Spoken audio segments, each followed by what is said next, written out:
All right, what's going on, everybody? Good morning, good morning, good morning. Early morning crypto talk. Bitcoin Brandon here, ready to learn some new information today. Get the day all started right. Crypto education is the key.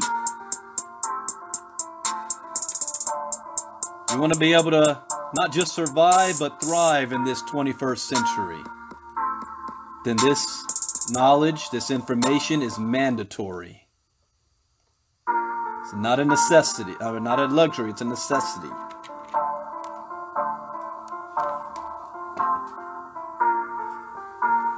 What's going on, Shaq? What's going on, Provis? Good morning, Kathy. Good morning, Mafus. Darnell, Mr. Gardner. Kamal Kelly. Good morning, Ellie. Bill Childers, Terry, Bonita, Robert.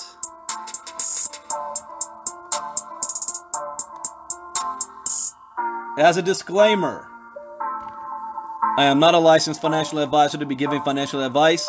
I read the news, share my opinion, give suggestions, and it is up to you to make an informed decision on what you would like to do with that information. There's 4 rules I live by in the crypto space. Rule number 1, never invest money you cannot afford to lose. Number 2, always get your, rule number 1 is education. Rule number 2, never invest money you cannot afford to lose. Rule number 3, always get your return on investment as fast as possible. Number 4, stay focused. Where do you see yourself in 3 months, 6 months, a year from now? What are you doing to make that happen? And don't get distracted. You have limited resources and there's a lot of distractions in the crypto space. This does not guarantee you success, but you do limit your risk. And that's the most we can ask for. All right, so let's go ahead and get started with a couple of articles this morning I'm going to cover. I'm short on time. I have a couple of appointments that I have to get to, so I'll talk until I get to that point. But there was one article I did want to read and see. Oh, I didn't even post this one. Okay, I got to do this one tonight. Bitcoin could emerge as a threat to US dollar in the future, suggests St. Louis Fed chief. I'm going to save that one for tonight. I didn't put that down on the list this morning. Let's see here. I will cover. What are we going to break with?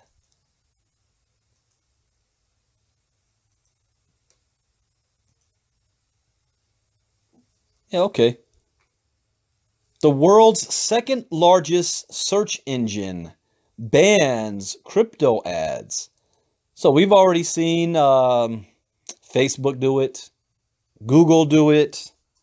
Twitter, I don't remember if Twitter followed suit on that, and they also banned ads as well. What's that, Mafuz? I've been learning about ERC20, the basis for ICOs. Yeah, I mean, we've got I think 3 or 4 lessons in cryptogenics just about the ERC20 tokens.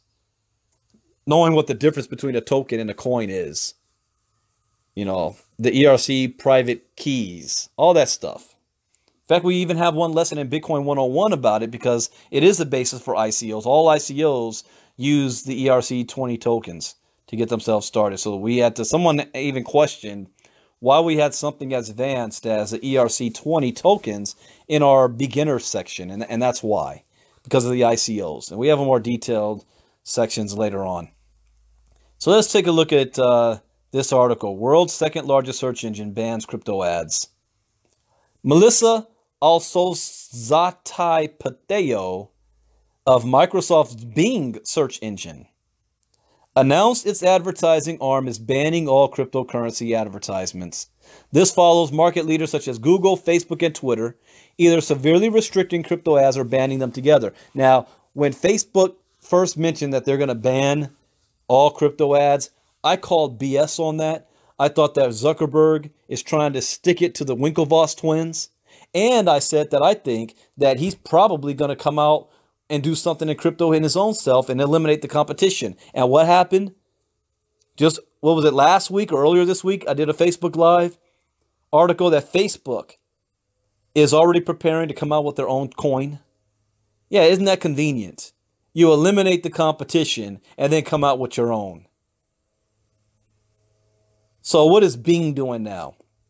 Advertiser policy manager Melissa Pateo posted an update to Microsoft's Bing search engine ad policy. Bing ads to disallow cryptocurrency advertising is the title of the company's rather obvious move. We are always evaluating our policies to ensure a safe and engaging experience for our Bing users and the digital advertising ecosystem.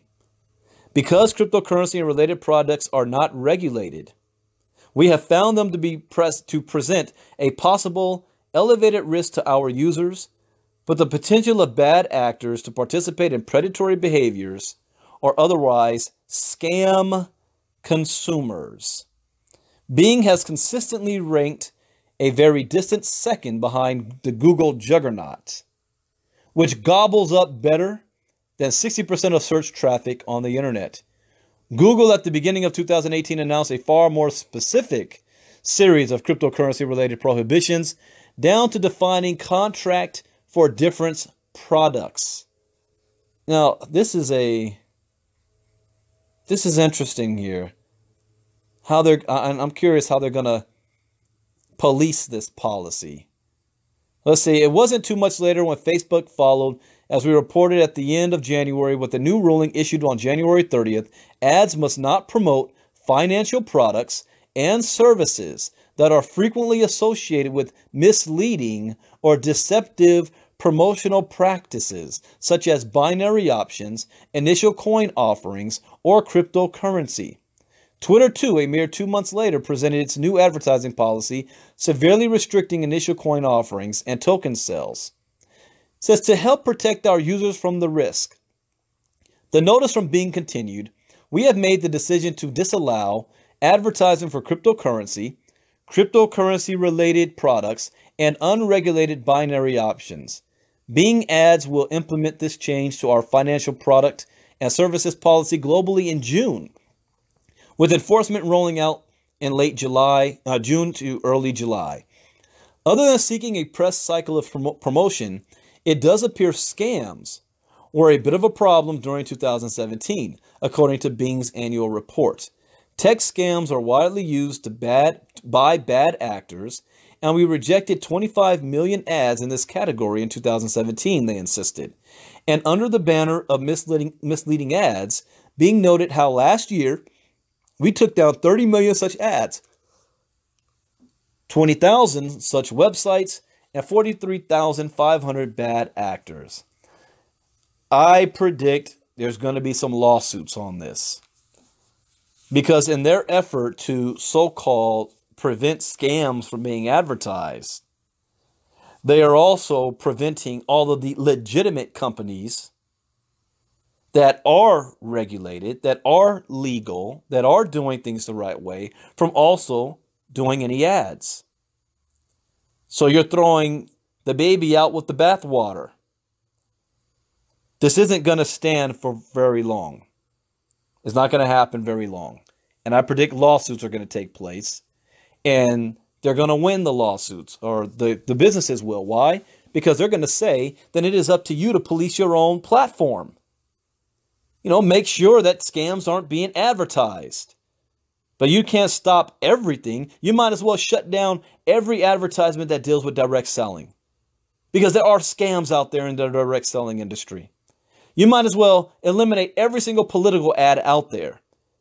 Facebook just announced they had to delete over 1 billion false accounts. We saw what happened in 2016 presidential election. We know Russian bots are out there. Facebook did nothing, but all of a sudden they're scared of crypto ads. Do your job. I think there's a different agenda going on here. I don't believe what they're telling us. They just want to stop criminal activity and scams. That's BS. I think there's another agenda, and Facebook released their agenda last week by saying, yeah, we're looking at a blockchain technology and coming out with our own coin. Oh, isn't that convenient? Eliminate the competition and come out with your own. So I'm going to look more deep into this, because it's not what it seems. I'm just saying. Use critical thinking. Here's an interesting article. from JP Morgan. You know, JP Morgan Chase made news last year because Jamie Dimon was running his mouth against crypto, bashing it every chance he got. Here we are a mere 8 months later. But yeah, about 8 months later. Let me post this in the chat box so you guys can see this article. And what is JP Morgan doing? Oh, we're looking into cryptocurrencies, JP Morgan co-president says. What? Didn't Jamie Dimon just say he's going to fire anybody in JP Morgan that buys, looks into, or trades Bitcoin?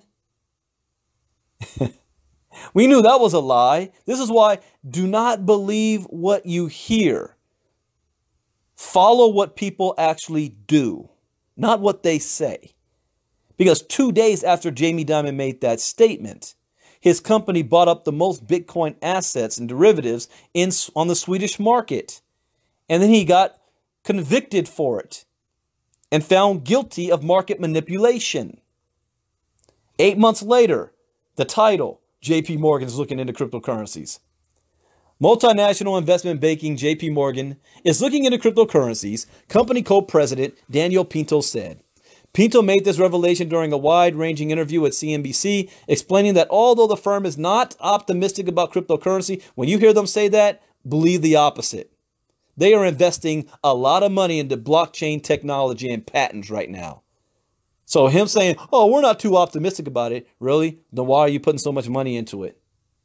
Why are you even talking about it then if you don't care about it? So we're not optimistic about its current incarnation. It believes this technology will play a role in the financial system moving forward. He said, we are looking into that space. I have no doubt that in one way or another, the technology will play a role. Regarding Bitcoin, you cannot have something where the business proposition is to be anonymous and to be the currency for unknown activities. That will have a very short life. No, it won't. You're just mad that you don't control it.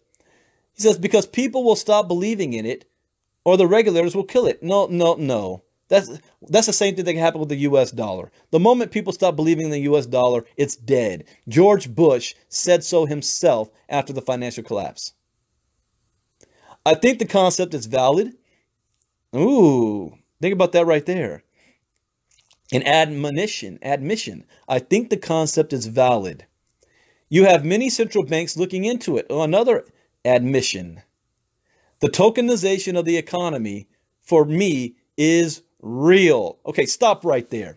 For all of you armchair generals, skeptics, non-believers, that's still looking at Bitcoin and crypto as a scam, that everybody's going to lose their money, that it's a bubble, that it's tulip bulb, that the government's going to shut it down, that it's crash. You know who you are. And you're not engaged, but you're listening and you're watching. You don't need to listen to me. I did the Facebook Live last night where the bank, what the billionaires are doing. What they came out and said. Blockchain technology is going to start the fourth industrial revolution. We're talking about a financial revolution. See, when I went through my education, there's two things that scared me. 2017, when I first started to get into crypto, I was intrigued because friends of mine made millions of dollars off of Bitcoin, and I didn't understand what Bitcoin really was. What scared me was the fact that they were losing a lot of money because they didn't understand what it was either. So I started to do my own research and education. And I got really scared. Why? Two reasons. Number one, my education led me to this conclusion that cryptocurrency represents the greatest economic, financial shift in wealth in the history of mankind. And I'm alive to witness it. Not only am I alive to witness it, I'm young enough to take advantage of it for my family tree because it wasn't there for my parents' generation, and this opportunity will not be here for my children when they come of age. That scared me because I knew I had to act, and that if I didn't act, I'd regret it for the rest of my life, 5 to 10 years from now. The second thing that scared me is that I kept hearing about this blockchain stuff. I didn't understand what it meant. I didn't know what it was. I didn't know what it means to me, what it's going to do in my life. But my own education taught me that blockchain technology represents the greatest invention since the internet. It's going to have and disrupt every single major industry on the planet. It's going to represent the greatest, what word do I want to use here? The greatest advancement and impact on human society since the introduction of agriculture. Think about that. When I learned that, I really got scared. We are living in a very unique time. And then I started watching articles and watching the movements of what billionaires are doing. We've got billionaires that they're hoarding Bitcoin. They've got a vault with $10 billion worth of Bitcoin just sitting in it. The billionaires. They're putting a percentage of their wealth into cryptocurrency assets. They're preparing for something. They know something we don't. And what are we doing? Hey, Brandon, you still doing that Bitcoin thing? My response, you still work a 9-to-5 job? I don't. The point is, this is the future, whether you like it or not, whether you respect it or not, whether you understand it or not, whether you believe in it or not, whether you participated in it or not. It's going to be done for you. That decision will be made for you. And I'm going way off topic here, but I just struck a nerve when I'm hearing the co-president of one of the largest banks in the world that does $6 trillion a day in moving transactions, when he turns around and says the tokenization of the economy is real. Says cryptocurrencies are real. But he also believes not in the current form. I also agree with that. I said the other day, when you've got people thinking that the world economy is going to be Bitcoin, I disagree. I think that Bitcoin, since it's the first, is going to end up being a store of value. People are going to buy it like gold. They're not going to use it for day-to-day trading, but it's going to work like gold in society today. Digital gold. I believe that there's going to be another coin that is actually going to take the place of what Bitcoin was supposed to do, being a peer-to-peer transaction, instantaneous, low fees, worldwide use. That's going to do what Bitcoin was supposed to do 10 times better. It's be able to hold more data on the blocks. What, Bitcoin was 2 MB? Bitcoin Cash, or another one that just did their fork, is at 38 MB now for block size? Some of you don't even know what the heck I'm talking about. You will when you go through education. You know why that's important. Think of the internet in 1992. Are we still using AOL dial-up internet right now? No. People still going to Blockbuster Video? No. Hopefully not. People still on MySpace? No, you're on Facebook. I'm not doing a MySpace live. I'm doing a Facebook live. So while Bitcoin was the first, I don't think it's going to be the one. That's just my own personal opinion based on my own research. You do your own and come up to your own conclusion. Well, I agree with him on that statement. He says, Bitcoin is not anonymous, of course, though this is a common misconception propagated by critics. Even so, Pinto said that JP Morgan may begin clearing Bitcoin futures for its brokerage clients, which it has thus far refused to do, even as trading volumes for these products have soared. If we need to clear futures of Bitcoin, can we do it? Yes. Have we done it? No, he said. Wall Street rival Goldman Sachs recently announced that it would create Bitcoin futures type products for its clients, while the owner of the New York Stock Exchange is reportedly considering listing physical Bitcoin for trading on one of its platforms. Pinto, along with fellow co-president Gordon Smith, is viewed as a likely successor to longtime JP Morgan CEO Jamie Dimon, though the 62-year-old executive has not yet announced plans to retire. Diamond, as CCN has reported, has long been one of Bitcoin's most vociferous critics, though he has been noticeably quiet on the matter in recent months, following a veritable Bitcoin bashing world tour, in which he denigrated the flagship cryptocurrency in interviews conducted on at least 3 different continents. He said, "I could care less what Bitcoin trades for, how it trades, why it trades, who trades it. If you're stupid enough to buy it, you'll pay the price for it one day," he said in one set of particularly memorable remarks. "It can trade at $100,000, but it will eventually crash to zero. Governments are going to crush it." Yeah, that's what he said last year. That ain't what he's saying today. In fact, he said, "I regret the statements I made last year." Follow the money. All right, here's one. U.S. courts indict founders of crypto company for fraudulent scheme. You got to be very careful about what you're doing out there and what you're promoting. So let's see what this company is trying to do. Let me post this in the chat box.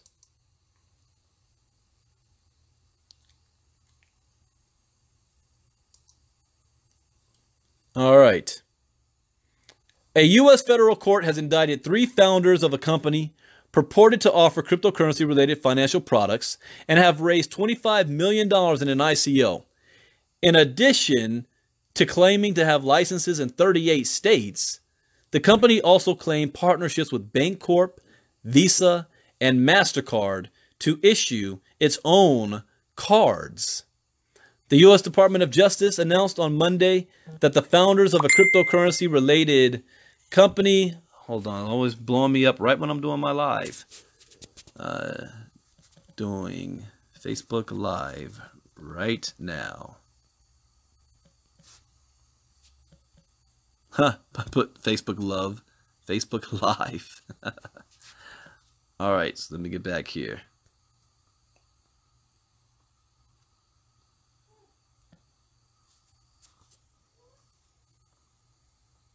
Okay, Florida resident Sohrab Sharma. Oh, they've been indicted in a Manhattan federal court. It's 27. Raymond Trapani, 27, and Robert Farkas, 31, are co-founders of a startup called CentraTech. You guys heard of CentraTech? The company purported to offer cryptocurrency-related financial products, including the Centra card, a debit card which supposedly allowed users to spend various types of cryptocurrency to make purchases at any establishment that accepts Visa or MasterCard payment cards. The 3 were arrested last month. The U.S. Attorney, see, you know, I just did a special Facebook Live the other day when we were talking about cryptogenics. And people kept saying, "Brandon, how come you're not talking about the bot? Talk about the trading platform. Talk about, we're not launching that until our lawyers say so. I like my freedom. Regardless of what articles may say, with my name attached to it. We are not a financial institution. We do not take anybody's money. We are not investing on your behalf. We're just education." Yes, still some people think that we're doing something different. It says the 3 were arrested last month. The U.S. Attorney's Office of Southern District of New York and the Federal Bureau of Investigation seized 91,000 Ether. Wow. Which was raised from victims as part of the charged scheme. In an ICO offering, the attorney for the United States, Robert Khuzami, explained, as alleged, the defendants conspired to capitalize on investor interest in the burgeoning cryptocurrency market. They allegedly made false claims about their product and about relationships they had with credible financial institutions, even creating a fictitious CentraTech CEO. Whether traditional or cutting-edge investing vehicles can't legally be peddled with falsehoods and lies. The 3 began soliciting investors to purchase unregistered securities in the form of digital tokens used by CentraTech through an ICO in approximately July. In oral and written materials, they falsely represented that CentraTech had an experienced executive team and had formed partnerships with Bancorp, Visa, and MasterCard to issue Centra cards licensed by Visa or MasterCard. They also represented that the company had money transmitter and other licenses in 38 states, among other claims.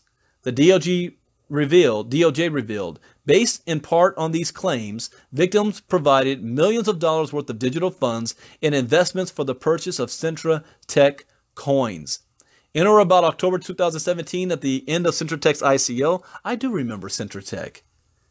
Those digital funds raised from victims were worth more than $25 million, the amount which now has appreciated to more than $60 million. The DOJ found that statements made by the three to secure these investments were false, emphasizing that the three were well aware of the falsity of such claims. For example, the purported CEO Michael Edwards and another supposed member of CentraTech's executive team are fictitious people who were fabricated to dupe investors. The DOJ said Sharma text messaged Trapani on or about July 29, 2017, that they need to find someone who looks like Michael. Similarly, Sharma later wrote during that same exchange, gonna kill both CEO and another executive. Gonna say they were married and got into an accident. You freaking dummies. Okay. This is also where crypto education comes into play. Because if you're educated and you see some crap like this, you're able to identify it's crap. In the United States, any business that is offering you the ability to invest money, and they will turn around and take your money and do whatever, whether it's mining, investing, whatever, for you to make a profit on your behalf without you having to do anything, so that it's passive, is illegal. Even if what they say they can do is true, even if people are making money, it's illegal unless they are registered with the SEC, FinTech, or FinCEN, the FTC as well, because they are considered the sale of securities. Even though the IRS just said, not the IRS, the SEC a couple of days ago, oh yeah, we believe that Bitcoin is not a security anymore. Even though they flipped on you. Managing somebody else's money and you're not licensed and you're unregistered is illegal. So anytime you see any advertisement like that, already put up a red flag. And then do some more due diligence and research before you invest to find out what the real deal is. Because 90% of them up there are scams. The 10% that are not still aren't legal. All right? You may not be a scam, but you're still not legal. Education can help you tell the difference. All right, enough of that article. Let me see. Something else I can jump on here. You go to my other computer screen.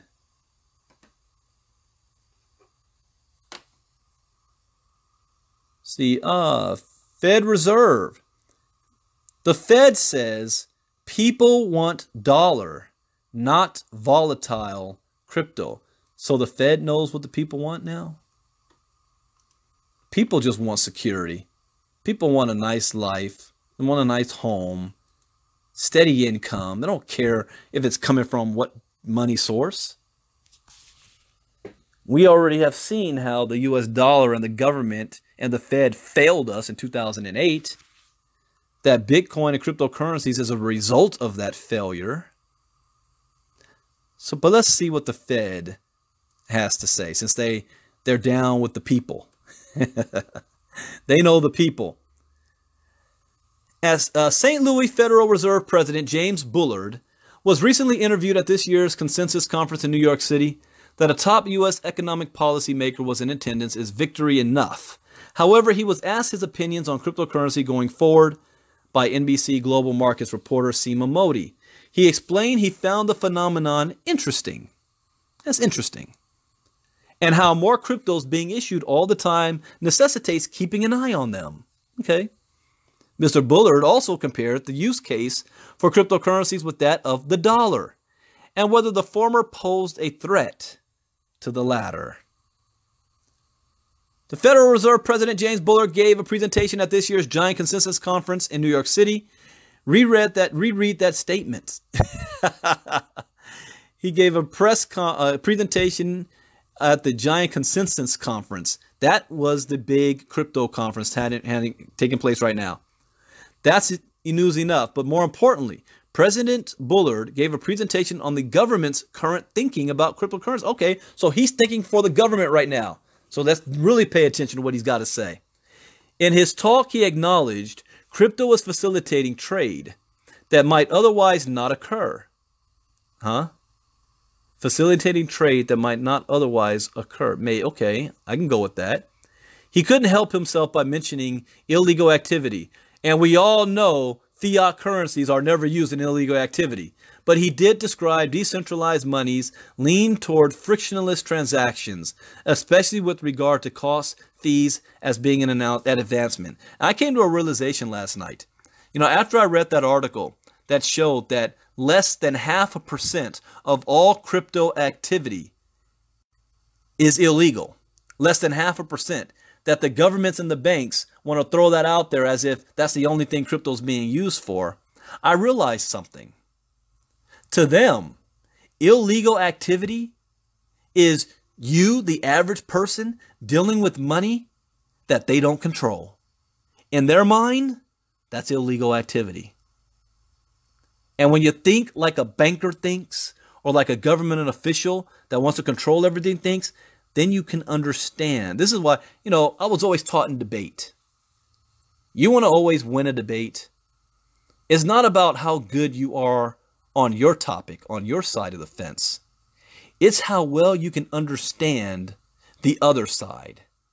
And I've always learned that whoever I'm talking with that has an opposing view, I've learned how I can empathize with them, show empathy, to relate to them, put myself in their shoes, see things through their eyes, be able to give their argument better than they can.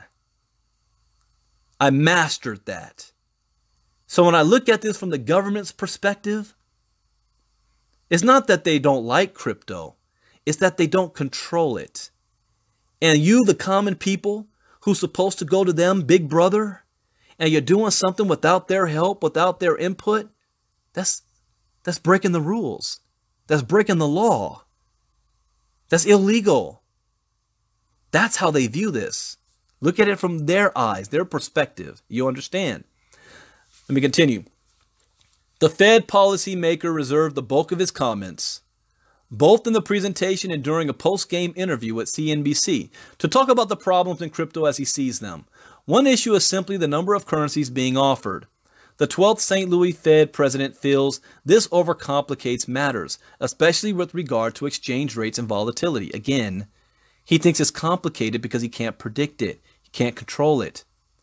Asked if cryptocurrencies pose a threat to the dollar, Mr. Bullard, 56, answered he didn't think so. I don't think so either. Crypto is not a threat to the dollar. Global markets reporter Seema Modi, who is covering consensus for CNBC this year, quickly followed up with, but it could be.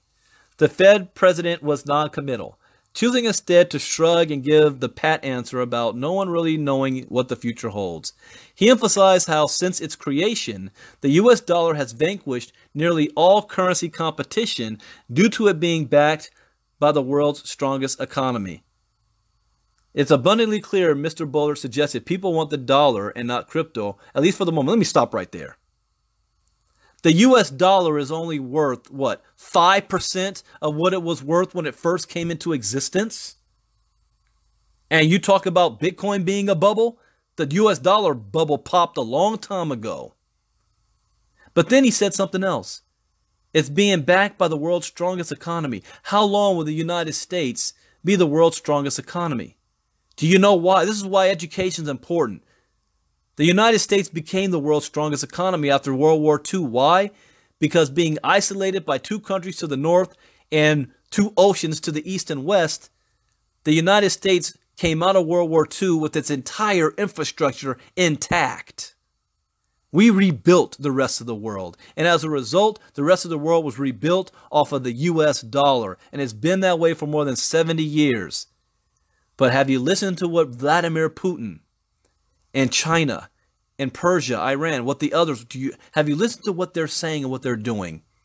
They believe in manifest destiny. They see the United States as a baby. We're only 241 years old, 242 this year. They have been around for a millennium. And they want their dominance back. They want to get away from US dollars, US control, US sanctions, and everything that they do is towards that goal. So if they get rid of the US dollar or reliance on it, what happens to our economy? What happens to our dominance?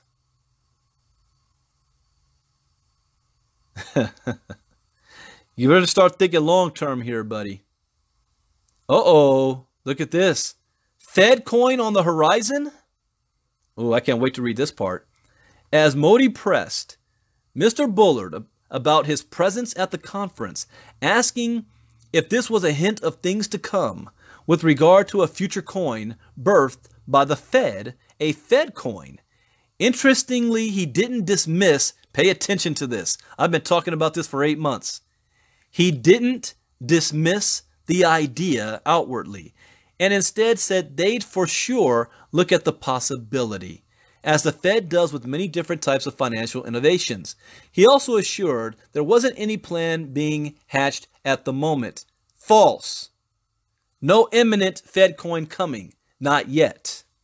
Mr. Bullard also wondered aloud what the gains would be by creating such a coin. He smiled subtly, assuring he's keeping an open mind. I already told you exactly how this is going to go down. 2008 was nothing. We're going to have another financial crash. It's not a matter of if, it's a matter of when. And when that happens, and when the people run on the banks, and there's not enough money to go around, and the banks lock their doors, and the economy crashes, the government is not in a position to bail out everybody like they did in 2008. And so you know what they're going to do? This is when the death of the dollar takes place, and the birth of the Fed coin comes into place. They're going to say, the world is already moving towards digital currency anyway. Nobody keeps physical money on them anymore. We're going to have the Fed coin, and we're going to honor all of your US dollars that you had in the bank, maybe at least up to 50% of it. So if you want to keep the value of money you had stored in US banks, we're going to issue the Fed coin. It's going to be dominated by the Federal Reserve. You might have a little debit card, so you still got your value of your money, but it's not the US dollar anymore. It's going to happen or be birthed through crisis. And I've done enough Facebook Lives on this that I can't wait. Well, shouldn't say I can't wait. I mean, I don't gain anything by being proven right, but it's all about preparing for this. It's going to happen, but time will tell if I'm right or not. His comments seem to be less strident than statements issued by the St. Louis Fed on the very subject not even 1 month ago. The St. Louis Federal Reserve has published an essay critically evaluating the notion of cryptocurrencies that are issued by central banks. The article is highly dismissive in presenting what it describes as the non-case for central bank cryptocurrencies. If that was the case, why does Bank of America have over 70 patents on blockchain technology? Why does JP Morgan also getting patents on blockchain? They admitted they're preparing for this. In fact, do I still have that article up? Yeah, big banks are investing heavily in blockchain and crypto. So what this guy is saying is false. Don't believe what they say. A rather curious fact about the St. Louis Fed, one of 12 jurisdictions in the Federal Reserve System, that is Indiana, Kentucky, Missouri, Illinois, Tennessee, Louisiana, Mississippi, and Arkansas, is how it has recently become very chatty about crypto. Yeah, why are y'all talking about it so much? That's like me breaking up with a girl and all I'm doing is talking about her. They're so chatty about it.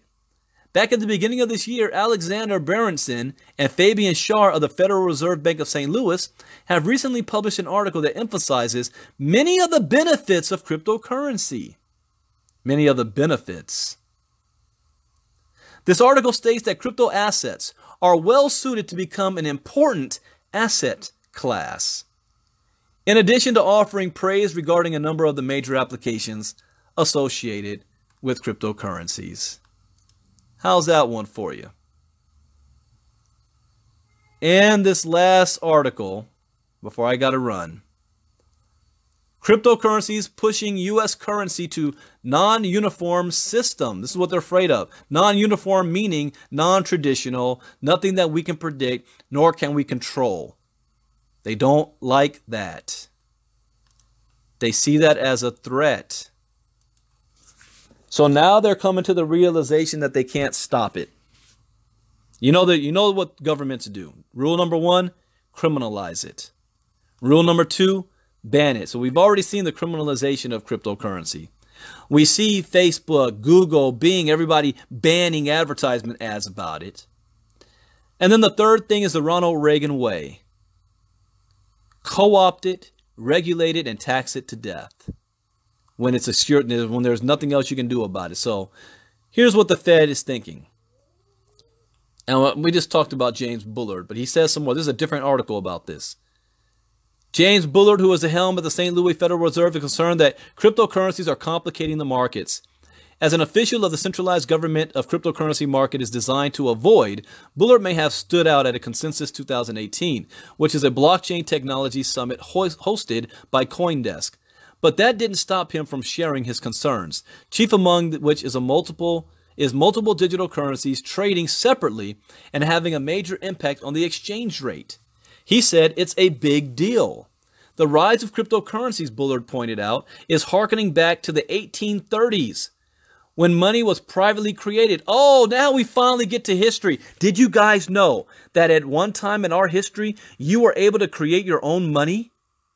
And you were able to compete with the federal government's money? Did you know that? You were able to mint your own coin. The only entity that was not allowed to do so were states. The states themselves could not compete with the federal government, but the citizens could. It wasn't until 1860-something where a law was passed by Congress where they banned all foreign currency. Only the federal currency was allowed.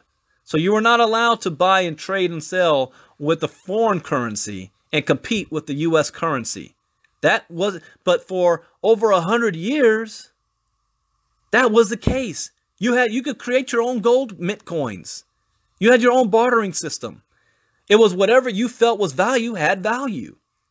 I'm glad he mentions this because 99% of the U.S. population has no clue that even existed. We kind of had a Bitcoin society back in the day. So let me read this.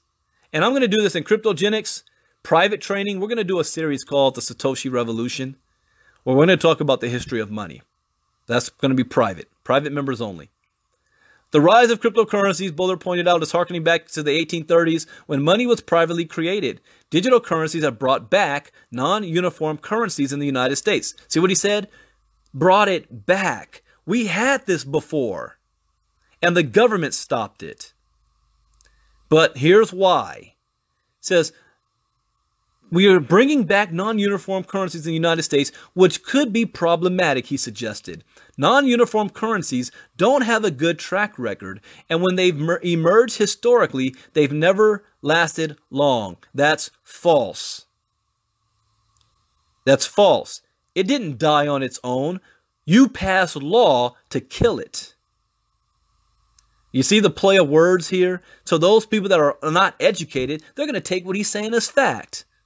Oh yeah, the Federal Reserve said that they tried this Bitcoin stuff before in the United States. It didn't last very long. Qualify that by saying it didn't last long because the government shut it down. They had the means and the power to do so. They don't have the power to shut down Bitcoin.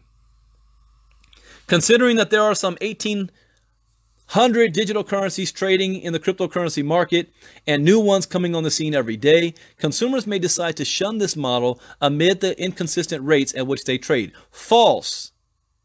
Why do I say it's false? How many companies are out there on the stock exchange right now?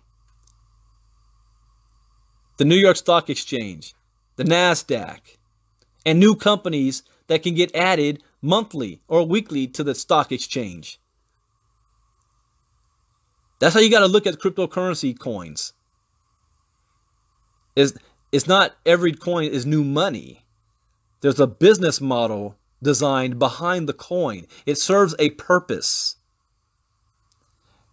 He says, cryptocurrencies may unwittingly be pushing in the wrong direction and trying to solve an important social problem, which is how best to facilitate market-based exchange. Wrong. Wrong again.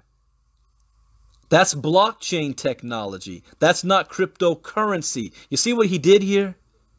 Either he doesn't know, or he knows and he's purposely being misleading.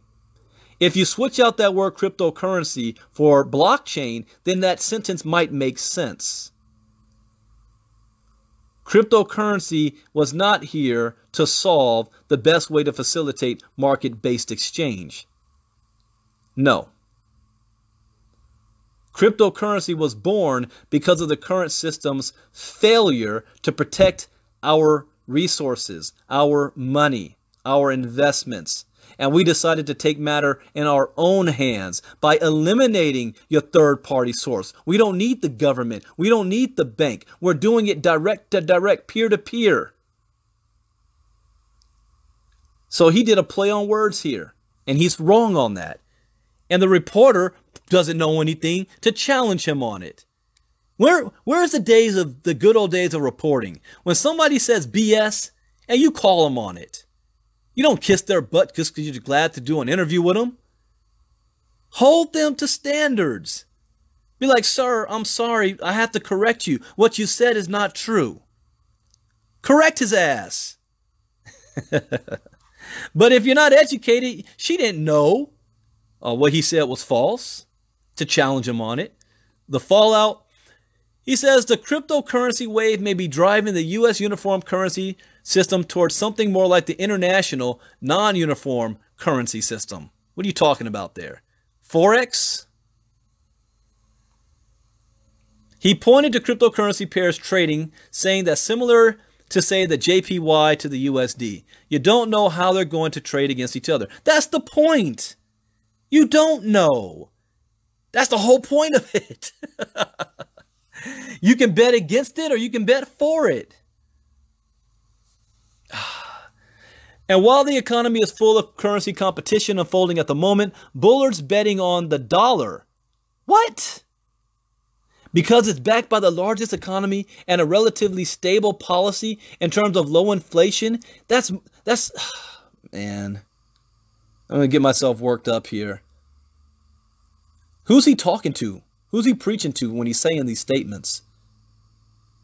The rest of the world is looking to get rid of the US dollar. The Pan-Asia group is already doing oil trading and not using the dollar. Countries like Venezuela is already coming out with their own petro coin. Russia's coming out with their ruble coin. They're flat out saying publicly, we need to get away from U.S. sanctions, and the best way to do so is by marginalizing Washington and getting rid of the U.S. dollar. How much in debt is the U.S. dollar and the United States economy in right now? How long can we sustain this? When you've got the Fed artificially putting interest rates at certain points to keep the economy going. You can't keep doing that forever. It's backed by the largest and relative stable policy. Get out of here with that. But I understand why he's saying it. He can't come out and say, yeah, we got about less than 10 years on the US dollar. I hate to tell you. He can't come out and say that and cause a panic. Meanwhile, Bullard doesn't view Bitcoin or any altcoins as a threat to the US dollar. It's not a threat. It's an alternative. The Bank of England's Mark Carney doesn't believe that cryptocurrencies pose a systemic risk to the global economy. It doesn't. In fact, it's going to help it. It's going to enhance the current economy. The Fed's Bullard pointed to the lower trading volume in cryptos versus the broader financial markets. It just got started, dude. That's like saying email's going to fail. It's 1991. Ain't nobody even know what email was yet. We just got started. 9 years ago, it was worth 0.008 cents. Today, it's worth over $8,500 a coin. Yeah, I think that something's happening here. Bullard wasn't entirely dismissive of digital currencies, saying they fuel cross-border transactions that wouldn't otherwise be possible, slashing costs in the process. This is a positive contribution. That's true. Meanwhile, policymakers want to remain engaged in the market, even if there's no Fed coin on the horizon. See, again, I don't think this author fully understands the Fed coin and what it's going to be used for. But it is already in the works. Our government isn't stupid either. They may say stupid things, but it's calculated and on purpose. They have a plan. And it's not to our benefit, unfortunately. It's to the government's benefit. Are they one and the same? No. And I don't have time to go into the difference. The people versus the government. The government doesn't always have the people's best interests at heart. And if you haven't figured that out yet, ooh, I don't know what to tell you. Anyways, for those of you that came on late, you can go back to the beginning and listen to this recording because you missed out on a whole lot. I've got some business to attend to. I will be back tonight for late night crypto talk. Late night crypto talk. That's going to happen at probably 8 p.m. Eastern because we've got co-owner of Cryptogenics, Stephen McCullough, will be up doing a presentation at 9 p.m. Eastern tonight. But I hope you guys learned something new. I did. That's why I do these talks. Always learning. Always educating yourself. And as I stated earlier, if you want to survive and thrive this century, you better be fluent in this information. Not by choice, but by necessity. Thank you guys for listening. Pass it on to whoever you want. See you all tonight. Bitcoin Brandon out. Bye-bye. Cryptogenics.